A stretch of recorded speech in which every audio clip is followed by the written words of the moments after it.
Bonjour, c'est Gwen. Aujourd'hui, je vais vous donner mon avis sur la marque Razer. Donc, marque Razer, j'en ai plein dans mon setup. Mais avant de continuer cette série, si elle vous plaît, n'hésitez pas à vous abonner, à lâcher un like, à aller faire un tour sur tous mes réseaux sociaux pour être notifié de la prochaine vidéo. Car il se pourrait bien que la prochaine vidéo de cette série soit sur Elgato. Elgato que je commence à utiliser de plus en plus dans mon setup.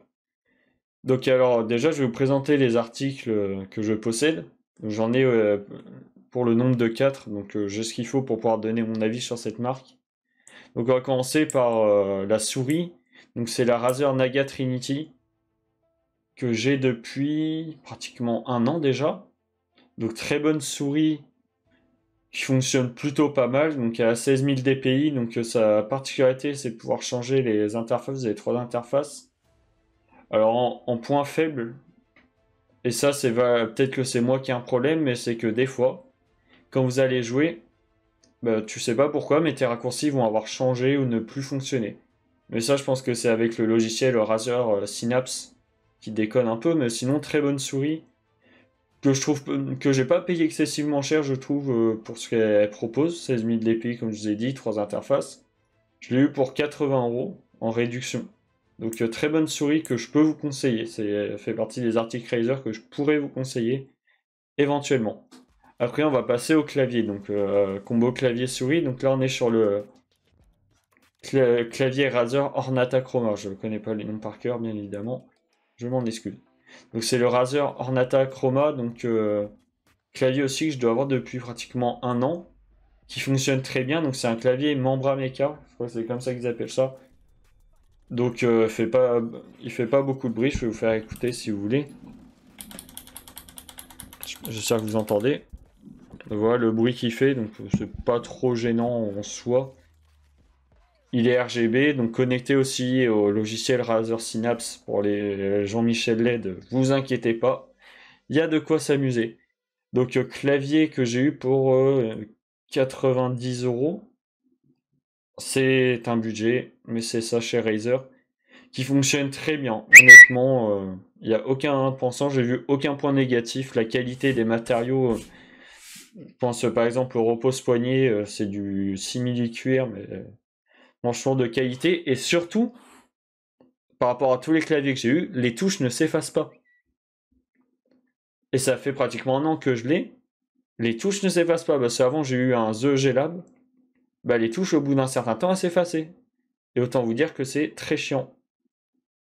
Énormément chiant même. On va passer à l'article un peu. Bah, je trouve un peu inutile que j'ai pris parce que il était d'occasion. Mais que je trouve quand même cher, c'est le tapis de souris. Donc c'est le Razer Golantus. Attendez. Parce que les noms Razer. Donc c'est le Razer Golantus. Voilà. Parce que, ça écrit un peu bizarrement, mais voilà, c'est celui-là. Que je trouve excessivement cher pour ce que c'est. Moi je l'ai eu au prix de 49 €. Donc c'est un tapis de souris, il est bien, hein. La qualité est là. Mais c'est cher pour un tapis de souris quand même.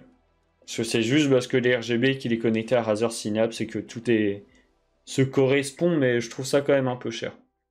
Mais bon, c'est bien quand même, mais je vous le conseille pas. Et après, donc mon coup de cœur, ah, c'est vraiment le gros coup de cœur, c'est mon casque. Pour ceux qui regardent mes streams, vous voyez tout le temps avec le Razer Kraken Mercury Edition. Donc très bonne qualité. Bon, le micro, ça passe, ça reste un micro casque, faut pas s'attendre à de la qualité énorme. Mais sinon, que vous dire sur Razer? Bah, déjà, ce qui est bien, c'est le Razer Synapse. Le Razer Synapse, ce qui est bien, c'est que toutes les lumières se correspondent. Et ça, je peux vous jurer, bah, c'est sympa. Mais ça n'a pas d'utilité en soi. Honnêtement, c'est pas un argument de vente pour Razer, mais c'est pas mal. Parce que tu peux faire des trucs bien stylés. T'as certains jeux qui sont compatibles avec. C'est-à-dire que par exemple, quel jeu? Bah, par exemple, l'autre fois, j'ai joué à Doom. Mais le clavier, la souris, enfin tout ce qui est RGB, bah, se correspond à Doom. C'est-à-dire que ça devient en flamme. Donc vraiment très stylé. Après, c'est vraiment, on va dire, gadget.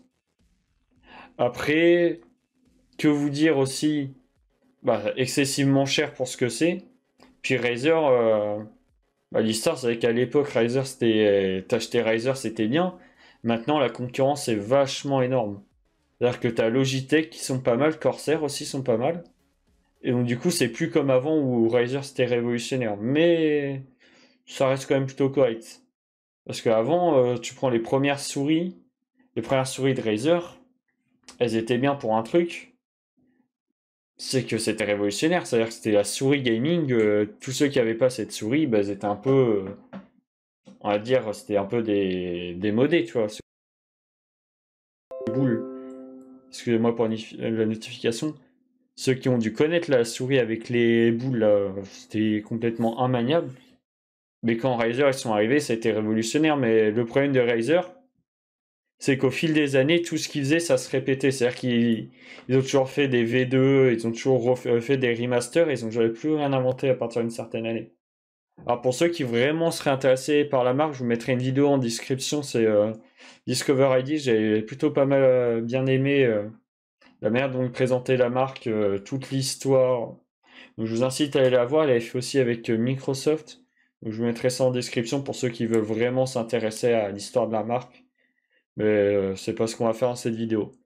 Donc mon avis maintenant, parce que l'avis final c'est ce qu'on veut, bah, c'est une bonne marque, mais il faut avoir le budget. Et je pense, et sincèrement pour ceux qui me demanderaient, que vous avez moyen d'avoir mieux pour moins cher. Alors certes, ça sera pas RGB où tout sera connecté, mais vous aurez largement mieux. Moi je pense par exemple, bah, Corsair, ils ont des bons claviers qui sont pas si chers que ça. Bah, Logitech, comme j'en ai parlé, la dernière gamme Lightspeed là, que j'aimerais bien tester, qui a l'air pas mal. Donc Lightspeed, vous avez le tapis de souris directement à induction, du coup vos périphériques rechargent tout le temps. Puis il y a plein d'autres marques aujourd'hui. Donc il y a de la concurrence, c'est plus comme avant, au tout début de Razer, il y a de la concurrence. Mais après, est-ce que vous devriez acheter Razer? Je pense que ça dépend des produits et ça dépend des prix auxquels vous les trouvez. Mais si vous les payez plein pot, je pense pas que ça soit rentable. En toute honnêteté, je pense pas que ça soit rentable. Après, qu'est-ce que je pourrais vous conseiller? Bah, comme je vous ai dit, Corsair, Logitech.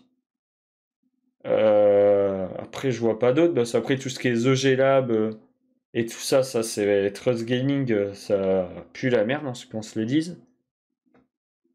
Mais après, Asus, pourquoi pas, Aorus. Enfin, il y a plein de marques de claviers qu'il faut regarder. Je sais que tu avais Fnatix aussi qui avait fait des claviers pas mal. Donc ben voilà, pour moi ça sera tout. J'espère que ça aura aidé certaines personnes à faire leur choix d'acheter du Razer ou pas. Mais encore une fois, je ne dis pas que Razer c'est de la merde. C'est juste que moi, personnellement, je pense que c'est pas le bon choix de périphérique. Je pense que vous trouverez mieux ailleurs. Si vous avez le moindre hésitation ou la moindre question, n'hésitez pas à aller faire un tour sur mon Discord qui sera dans la description et vous pourrez poser vos questions, on vous répondra dans les plus brefs délais. Ou même mes lives, à n'importe quel live, même si je fais des jeux vidéo, n'hésitez pas à poser vos questions, j'essaierai d'y répondre du mieux que je peux. Et bien c'était Gwen17, c'était Gwen, excusez-moi, et on se retrouve pour une prochaine vidéo. À la prochaine.